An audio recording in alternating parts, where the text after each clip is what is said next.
আসসালামু আলাইকুম। লার্নিং সুমনের সাথে আমি সুমন। আমাদের আজকের 10তম ক্লাস। আজকের ক্লাস হচ্ছে নতুন একটা অধ্যায়। অধ্যায়ের নাম হচ্ছে দৃশ্যমান অদৃশ্যমান, প্রথম পত্রের 8ম অধ্যায়। আমরা যদি সংক্ষিপ্ত সিলেবাসের দিকে তাকাই তাহলে হচ্ছে 7ম অধ্যায় এবং 8ম অধ্যায় থেকে দুইটা কোশ্চেন আসবে। এখন কোন অধ্যায় থেকে দুইটা কোশ্চেন আসবে নির্দিষ্ট কিন্তু বলা নাই, কিন্তু বিগত বছরের দিকে যদি আমরা তাকাই তাহলে এই দৃশ্যমান অদৃশ্যমান থেকে দুইটা করে আসছে, আর হচ্ছে আপনার কার্যপত্র থেকে একটা আসছে। তার মানে বলতে পারি দৃশ্যমান অদৃশ্যমান যদি আমরা ভালো করে পারি তাহলে অবশ্যই আমরা দুইটা কোশ্চেনের উত্তর পাবো। আর দৃশ্যমান অদৃশ্যমান হচ্ছে কার্যপত্রের চাইতেও অনেক সহজ, কারণ হচ্ছে কি একই জিনিস মানে বারবার রিপিট হচ্ছে আর কি। তাই আমরা এই দৃশ্যমান অদৃশ্যমান কে আমি আমার মতো করে একটু বলার চেষ্টা করতেছি। দৃশ্যমান অদৃশ্যমান আমরা অবচয়কে দুই ভাগে ভাগ করছি। কয় ভাগে ভাই? দুই ভাগে। তাহলে আমরা বলতে পারি অবচয় কয় প্রকার? দুই প্রকার। একটা সরলরৈখিক পদ্ধতি, একটা হচ্ছে আপনার ক্রমহ্রাসমান পদ্ধতি।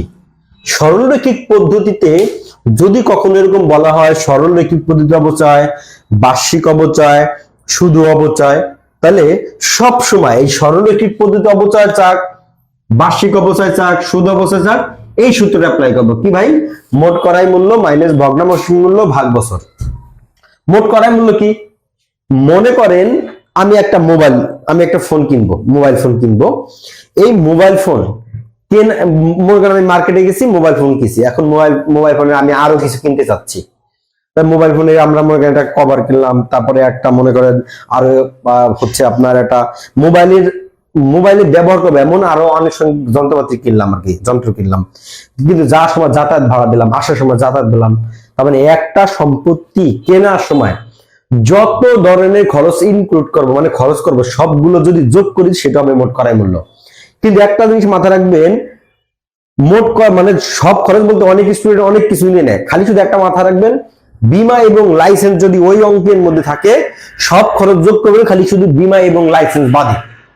লাইসেন্স বাদে বলতে ওই দুটো খরচ আমরা নিব না, কারণ বীমা এবং লাইসেন্স আপনার নিজের সুরক্ষার জন্য কিনবেন। মনে করেন আপনি মোটরসাইকেল কিনবেন, বীমা করবেন বা লাইসেন্স করবেন, এটা তো আপনার নিজের জন্য। এটা দ্বারা তো আপনার মোটরসাইকেলের মূল্য বৃদ্ধি পায় নাই। তার মানে কি মোট ক্রয় মূল্য বলতে বলছি যে একটা পণ্য কিনবো, আনুষঙ্গিক যত খরচ করবো সবগুলো যোগ করলে হবে মোট ক্রয় মূল্য। তাই মোট ক্রয় মূল্য মনে করেন আমি একটা মোবাইল কিনছি 10,000 টাকা, আনুষঙ্গিক খরচ করলাম আরো 2,000 টাকা, তাহলে এখানে কত টাকা আসলো? 12,000 টাকা। তাই মোট ক্রয় মূল্য কত টাকা আসবে? 12,000 টাকা আমরা লিখলাম। মোট ক্রয় মূল্য হচ্ছে আপনার 12,000। এবং ভগ্নাবশেষ মূল্য কি? মনে করেন আমি ওই মোবাইলটা আমি 5 বছর ব্যবহার করতে চাচ্ছি বা ব্যবহার করব, করার পরে ভাই কিছুটা মূল্য তো থাকবে। যদি অঙ্কের মধ্যে ভগ্নাবশেষ মূল্য দেওয়া থাকে দিবেন, না দেওয়া থাকলে শূন্য দিয়ে দিবেন। তাহলে মোট ক্রয় মূল্য মাইনাস ভগ্নাবশেষ মূল্য করে যে আমি 2,000 টাকা দিয়েছি এবং 5 বছর ইউজ করলাম, তাহলে 12,000 টাকা থেকে যদি আমি 2,000 টাকা বাদ দিই 10,000 টাকা, তাহলে 10,000 ভাগ দিব 5, তাহলে কত আসতেছে উত্তর আসতেছে আপনার 2,000 টাকা। এটাই আপনার অবচয়। তার মানে সরলরৈখিক পদ্ধতি একবার অবচয় বের করবেন, আপনি এইভাবে যদি 5 বছরের অবচয় করেন বা জাবেদা করেন ওই 1 টাকাই আসবে বারবার। মানে সরলরৈখিকের অপর অনেকগুলো নাম থাকতে পারে, স্থির কিস্তি পদ্ধতি থাকতে পারে, সরলরৈখিক থাকতে পারে, হচ্ছে এইগুলো হচ্ছে সরলরৈখিক। এখন এই যে সরলরৈখিক পদ্ধতি অবচয়, বার্ষিক অবচয়, শুধু অবচয় চাইলে আমরা সূত্র কি লিখতেছি ভাই? মোট ক্রয় মূল্য মাইনাস ভগ্নাবশেষ মূল্য ভাগ কি বছর। কিন্তু এই সরলরৈখিক পদ্ধতি অবচয় না বলে প্রথমে বলা হলো আপনাকে অবচয় যোগ্য মূল্য নির্ণয় করেন। কি ভাই? যদি অনেক সময় ক নম্বরে বলে অবচয় যোগ্য মূল্য নির্ণয় করেন, তো অবচয় যোগ্য মূল্য সূত্রে লিখবো মোট ক্রয় মূল্য মাইনাস ভগ্নাবশেষ মূল্য। ভাই মোট ক্রয় মূল্য কত টাকা ছিল? 10,000 আর 2,000, 12,000 টাকা দিবেন মোট ক্রয় মূল্য, এবং ভগ্নাবশেষ মূল্য কত বলছি? 2,000 টাকা। তার মানে 12,000 টাকা থেকে 2,000 টাকা বাদ দিবেন 10,000 টাকা, এটাকেই বলা হয় অবচয় যোগ্য মূল্য। এখন এই অবচয় যোগ্য মূল্য যদি আগে কখনো চায়, তারপর অবচয় যেভাবেই চাক না কেন আপনি সূত্রে লিখবেন অবচয় যোগ্য মূল্য ভাগ বছর। তার মানে সরলরৈখিক পদ্ধতিতে আমাদের এই অঙ্কের মধ্যে মূলত কোশ্চেন হয় অবচয় বের করো, তার অবচয় জাবেদা, তারপর খতিয়ান পরিণাম। যেমন খতিয়ান করতে হলে জাবেদা লাগতেছে, জাবেদা করতে হলে অবচয় লাগতেছে। তার মানে কি একটা অপরটার সাথে নির্ভরশীল। তার মানে কি জাবেদা চাইছে অবচয় চাই নাই, কারণ জাবেদা করতে হলে অবশ্যই আপনাকে অবচয় করে নিতে হবে, চাইলেও করবো না চাইলেও করবো। কিন্তু অঙ্কের মধ্যে বলে দিবে সরলরৈখিক পদ্ধতিতে। আমরা সরলরৈখিক পদ্ধতি অবস্থায় সূত্রটা বসায়া আগে অবস্থাটা বের করবেন, পরে জাবেদা করবেন, আবার জাবেদা করার পরে খতিয়ান করবেন, খতিয়ান করার পরে আবার আর্থিক অবস্থার বিবরণ করবেন। তারপরে কি প্রথম বছর সরলরৈখিক পদ্ধতি অবস্থার সূত্র কি কি? মোট ক্রয় মূল্য মাইনাস ভগ্নাংশের মূল্য ভাগ বছর, পরে অবচয়যোগ্য মূল্য চাইলে এটা লিখবেন। আর বার্ষিক আমার কথা হচ্ছে কি, অবচয়যোগ্য মূল্য আগে চাইলে অবচয় যেভাবে চাকরি গেলে এইভাবে লিখবেন। এখন আরেকটা এইগুলো কিন্তু মূল্য করেন ক নম্বর চাবে, অবচয়যোগ্য মূল্য, বার্ষিক অবচয়, সরলরৈখিক অবচয়। ক নম্বর আরেকটা জিনিস আপনাকে বলা হয় অর্জন মূল্য। কি ভাই? অর্জন মূল্য। যদি বলা হয় মেশিনটির অর্জন মূল্য, মোবাইলটির অর্জন মূল্য, অর্জন মূল্য বলতে একটি আনুষঙ্গিক খরচ করবো, মানে মোট করাই মূল্যটাকে বলা হয় অর্জন মূল্য। তার এটুকুই আপনার অর্জন মূল্য হয়ে গেল। এখন আরেকটা ক নম্বর চায় যে সরলরৈখিক পদ্ধতিতে অবচয় হার। যদি কখনো সরলরৈখিক পদ্ধতিতে অবচয় হার চায়, তখন আপনার সূত্র হবে কি 100 ভাগ বছর। ভাই 100 হলো সূত্রের বছর, আমি কত বছর ইউজ করতেছিলাম? 5 বছর। তাহলে 100 যদি এখন 5 দিয়ে ভাগ দেই, তাহলে ওইটাই আপনার সরলরৈখিক পদ্ধতি অবচয়ের হার। তাহলে আপনি কি করবেন? 100 যদি আপনি 5 দিয়ে ভাগ দেন, তাহলে কত হয়? 20। এই 20% বসায় দিবেন। সরলরৈখিক পদ্ধতি অবচয়ের যদি হার চায় কখনো, আপনি সূত্র বসাবেন 100 ভাগ বছর, যা হবে লাস্টে পার্সেন্টেজ দিয়ে দিবেন। ক্রমহ্রাসমান পদ্ধতিতে অবচয় যদি হার চায়, তাহলে আমাদের বের করবো 100 ভাগ বছর ইন্টু 2, বা এখানে মানে এর সাথে 2 লাগিয়ে দেবো। কিন্তু এই ক্রমহ্রাসমান, এই 2 কেন দিচ্ছি? ক্রমহ্রাসমানের অপর একটা নাম হলো দ্বিগুণ ক্রমহ্রাসমান। দ্বিগুণ ক্রমহ্রাস বলতে 2 গুণকে বলা হয় দ্বিগুণ ক্রমহ্রাসমান।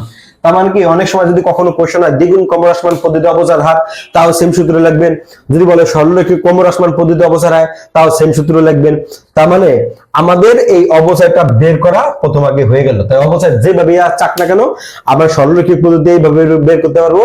আর ক্রমহ্রাসমান পদ্ধতিতে 100% সবার আগে একটা পার্সেন্টেজ দরকার হবে।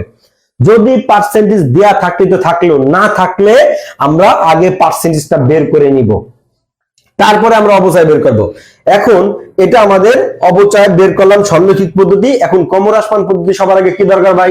পার্সেন্টেজ। পার্সেন্টেজ দেয়া থাকলে কোনো টেনশন নাই, না দেয়া থাকলে আমরা একটা তালিকা করব, সেটাকে বলা হয় অবচয় তালিকা। এই অবচয় তালিকাটা ক্রমহ্রাসমান মানে কি, প্রত্যেক বছরে অবচয় মানে অবচয়টা কমতে থাকবে। আমরা এই কার্যপত্র, এই দৃশ্যমান অদৃশ্যমানের 3টা ক্লাস নিব ভাই।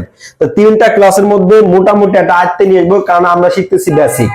বেসিকটা আমার মুখ্য টার্গেট থাকে 27তম রোজা পর্যন্ত আমাদের টোটালি 2024 সালে সংক্ষিপ্ত সিলেবাসটা শেষ করব। আজকে আপনারা কাজ করবেন, এই জিনিসটা আপনি উঠাই নেবেন। তা হচ্ছে কি, উঠাই নিলে কি হবে? আমরা প্রথম অবচয় বের করা শিখলাম, পরে জাবেদা শিখবো, খতিয়ান শিখবো।